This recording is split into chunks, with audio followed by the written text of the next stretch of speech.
कैसा है ये? अरे वो सब दिमाग दौड़त हो केने केने लेके जाता देहती है। कोई को गाना है कहीं में फेर दे ये बड़ा कंपोज ही है कहा था। अनिल भाई के मूड़ी होको, बिंजुला भैया के पेट होको, और भाई के गोड़ होको, एक में जोड़ दे तो नया एगो शरीर तैयार हो जाता है। वही तरीके कुछ हुंका में से कुछ हुंका में से कुछ हुंका में से लेके एगो धुन तैयार आदमी को देता है, करे के कंपोज कहल जाता है। जैसे देखी तो कंपोज बाकी कटहर के काट लिया रोट भई फाट के निमने लाइल बा बरतिया नतिया नखिया मारता आ बेरी बेरी बबड़ी झरता। एकर अर्थ बा दुआरे बारात लागल बा आ कोनो मेहरारू छत पर से बंड पार्टी देखतिया आ उ का जाने ओकर पछुआ मरले बा ओठ फाट गइल बा आ तब उ का जाने कौना लंगा गांव से बारात आइल बा बार बार बबड़ी झरता आंख मारता। मौगी सोचते के रे है अभी ओठ फाटल बा त ई दशा बा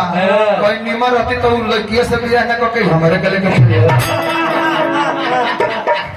काजी अर्जुन जी यही पवन जी को बोला था कि कोई सुमिरन हम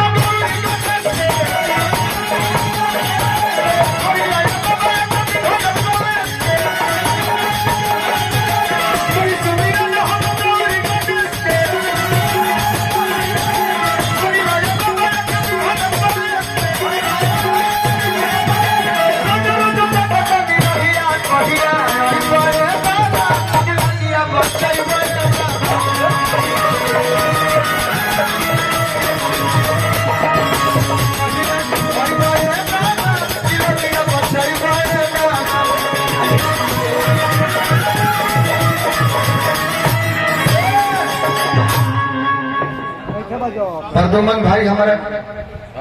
गरिया कई बार में समझता रहा। बताओ हम भैया हमारा कितना दुख लागल साफ है मंच पर हमारा के तू बेइज्जत करता रहा, कहता रहा कि भाई सांवर बड़े लोग की है ना। अरे महाराज जब गर्दन में माला मिलेला न भाई जनता जनार्दन है तना भीड़ लगा के हमारा के टुकु टुकु ताकेले तो अपने के ऋतिक रोशन से हम कम ना मजूना ये तरह यार लोग फगुआ के जरूर पूरा हो। अच्छा करिए रंगल जी हमनिए के कोई सा रंग बा कि घामा में खड़ा कर दे तो और कलरफुल हो जाए बुझाई की रोड के पीछे हो लो का भाई हो जाए कि ना हां हो जाए आ कोई आदमी इनके के खड़ा करा देना रे 2 मिनट में ना झावर हो गले तो जरूर बुझाई की चौरक तू गोर बड़ा ना हम करिया बन जहिया हमार तहरा में जाई रंग रंग हमार रंग क्या में जाई कितना निमन लगी। लोग कहे कि प्रदुमन परदेसी जी के करिया केस कितना निमन लगता है, करिया चाप दाढ़ी कितना निमन लगता है, करिया हई गोदना गोदवा जलहू कितना निमन लगता है। अच्छा ये रंग तहार हमारा में आई लोग ये कहे कि देहतिया पहले ही ठीक रहल करिए रहल बाकी अब तो मारा दूरे रह फूल पानी मत पे चार का हो सारे रंग के राम रहल आहा लक्ष्मण जी तो करे रहले बाकी राम जी के पद ले ले ना ले ले। भारत देश कला प्रधान देश है। ये जब कोरिया गुड़ के पूजा ना होते ये जब गुड़ के पूजा होला अन तो गणेश भगवान ऐसा गुरु कोनो देवता नहीं जेकर आदमी के शरीर बा आ जानवर के मुड़ी लागल बा तो वो देवता लोग में अग्र पूजा उनका के उनकर के सबसे पहले पूजा कइल जाला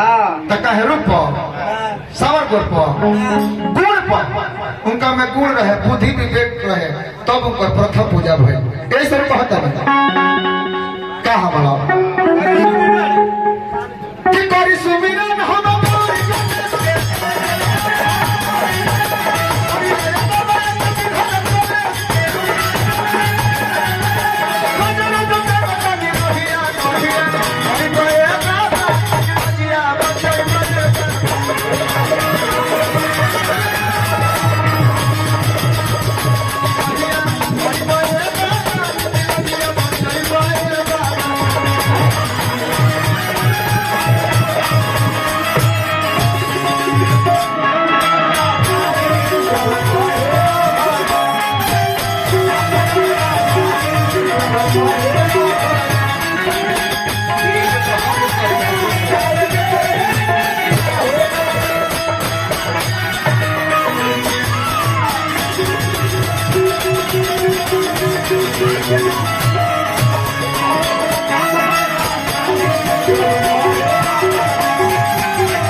संघत के असर पड़ेला भगत जी जैसन खाई बयान वैसन के होई मन आ जैसन का के धर्म सो वैसन के चढ़ी राम जैसा पिया पानी हो सने निकली बात हमारा गाँव में 2 जना बालो उनको लोग के नाम हो हेवली केवली मर्द हम बाकी हेवली केवली लोग के नाम हो आई कोनो चुटकीला ना साच हम घटना को बता देते हैं सब कितना सुंदर समाज जुटब आई इतना मने अस्पतिया होलो अरे महाराज अगर लोग के बदला में केहू खाना खाए वाला रहे तो वो अगला उठ के खाना ना खाता मने इतना अस्पतिया साधु जी के संग रहता हमारे गांव में हरिहरानंद बाबा के प्रवचन होत रहे और 15 दिन पहला और दोनों भाई जाके कलश के बाबा मन करता कि रउआ संगवे रह जाती जा और रउआ संगवे रह के रउआ कुटिया के झरती पसती जा आ पेटे पर रहती जा हमने के खिया देती और कुछ ना चाहिए बाबा कहले कि चेला सब निमन बड़ा लोग चलो लो कुटिया पर लेके चल गए सुबह के बेरे रहे गुरुजी कहले बड़का चेलवा से के चेला तनी जा तुलसी के पत्ता ले ले ठाकुर जी के भोग लगा दे जब भोग लगा के बेरा भइल बड़का चेलवा सुतर रहे कहलस के गुरुजी तुलसी पत्ता कैसन होला जी हम तो आज ले देखल है नहीं हां जी बगल में छोटका चेलवा रहे कहलस के आज दादा बड़का तो साफ बहाना कर देलो अब तो गुरुजी हमारे के कहीं है कहलस के रे इतना दिन से गुरुजी के समय बड़े तो आज ले मालूम है भाई कि तुलसी जी के पत्ता कैसन होला केला के पत्ता ये लंबे लंबे होला जो ले गया अब गुरुजी जानी बोले कि बड़का तो बड़का छोटको अपन दिमाग लगा दिया कहले कि छोटका चलवाते ही आव है बोला के आ कान्हवा पर चढ़ गए आ कहले कि हमारा के ले चल के देखा कि तुलसी जी के पता कहाँ बाबा केरा के पता होता चल और कान्हा पर लेकर गुरुजी 80 किलो के रहले जाए लागत का कहता है और काखत लेकर अपन जाता आ तुलसी जी जहाँ रहली ना उनके के गोल गोल लागल घूम लागल घूर पेटा मारे हो जाए वो कैसे कहो कि गुरुजी तुलसी जी है कैसे लोग तो कहले रहे कि तुलसी जी के पत्ता केरा के पत्ता ये सब होला गुरुजी कहले कहाँ बड़ी चेला तुलसी जी कहले कि गुरुजी ये जब तो रहली है बाकी बुझाता कि 2-4 दिन घमवा ना भइल है ओही में घमवा लागल है तो वो कट गइल कहले कि चला कुटिया पर साँझ के बेरा रहे आ बरखा बुनी के दिन बादल गरजत रहे आ बिजली चमकत रहे गुरुजी बड़का चेलवा से पूछले कि ये चेला तने देखो ना बहरिया बरखा होता का